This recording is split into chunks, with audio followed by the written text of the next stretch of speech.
So in Google Photos, we have some albums right here, just like this, as you can see, with some pictures in them.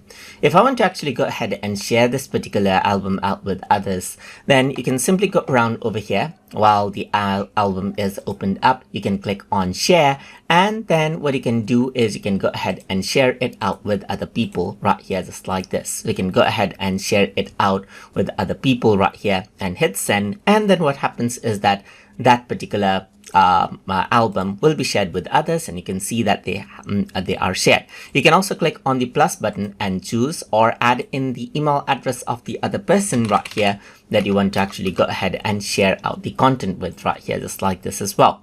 You can see the album option and see that you can also share the photo location or turn that off as well. So now, apart from this, you can also go around over here onto share, and then over here you can see that you can create out a link right here. That means let anyone with the link see photos and people in this album. If you were to create out such link, then you get a public link right here that you can go ahead and copy, and anyone on the web with that particular link now will be able to access out those photos. And those are some of the ways to share out the photos right here. Share them out with specific accounts or share them out as a link.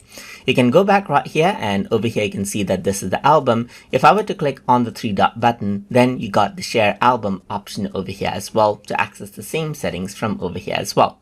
Apart from that, you can also share it directly to your Facebook or Twitter account from here as well.